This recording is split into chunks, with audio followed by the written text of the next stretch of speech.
it's Christa with ArtisticVegan.com. Welcome back to my kitchen and another Artistic Vegan show. I'm happy to be with you today to bring you something that my husband requested, Gerald Clark, and he wanted a cheesy omelet. So that's what we're making today. It'll be a cheesy vegan omelet, so it'll be plant-based without any eggs, and I'll walk you through how to make it. And the first thing you want to do is get your vegan cheese made. Now, of course, you can go out and buy your own, so if you want to buy yours and you already have it, then just fast forward to the next segment. If you are making it, then you'll want, I'm making a double batch of cheese, so you could certainly make half. I'm just making my tahini line cheese, and so you'll want a cup of soaked cashews with a half cup of water, and I just used the water that the cashews were soaking in to make it easy. And then you'll want a quarter cup of lime, or you can use lemon, whatever you have on hand. All right, so a quarter cup of lemon juice, as well as a quarter cup of tamari or soy sauce. And you can go low sodium. This is just the one I got, so that'll work. Okay. It's really easy because everything's a quarter cup or 2 tablespoons if you're making a little batch. So a quarter cup of tahini, and that goes, and that gives it just that lovely creaminess. Gotta love that. And then we'll go for a half cup of nutritional yeast for super cheesy flavor. In that goes, and all those B vitamins. And then you could also add a tablespoon of potato starch. So now I'm just gonna blend this until smooth and set it aside for now.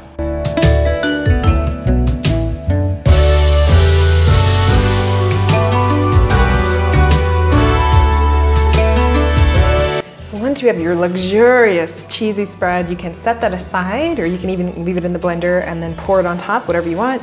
And then you'll get your filling ready. So you can use your favorite vegetables. It's very versatile. I just have some mushrooms, some onions, some peppers, jalapeno, and some minced garlic. And I might also add a little spinach at the end, I'm not quite sure, and probably some avocado on top. So you can choose your fillings and then go over to the stove and saute them until they're to your preference, and then we'll make the omelet.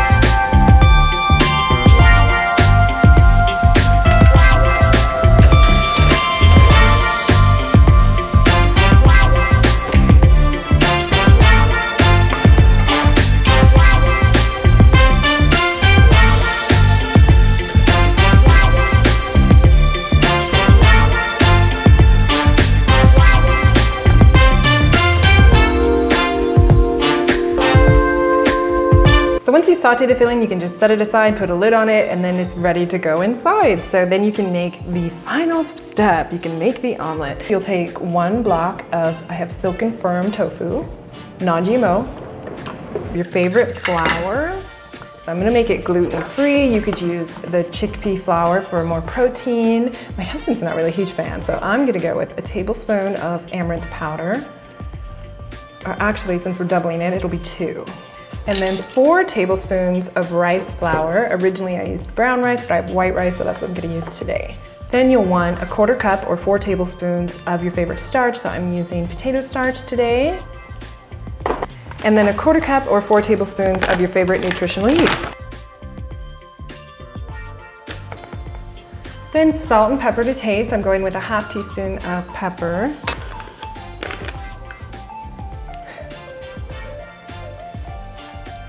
And a quarter teaspoon of black salt. It has a little bit of a sulfury taste. It'll make it taste like eggs. You can go more or less, and then I might just do a little bit of pink Himalayan on top. And if you don't eat salt and it's not good for your health, I know salt's not the healthiest thing, then just cut it out. Just cut it out. Okay. A quarter teaspoon of turmeric. Well, we'll go with half. Okay. A ½ teaspoon of turmeric, and that will give it that lovely color. And a good tablespoon of mustard, and about a quarter teaspoon of onion and garlic powder. And you don't have to add those if you don't want, but it does give it a nice flavor, so it's up to you.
Yeah, I'm Michael Clark. I'm Gerald's son. I go by Clark. And today he had the vegan omelet, and what did you think? I thought it was really good. It tasted almost like a normal omelet, but better. It had more spices in there. The texture was kind of cool. I don't like the fluffiness of like an egg, so it was very like, it was more of like in between like a crepe and something a little heartier. It's confusing and it's really good. That's why I liked it. Awesome.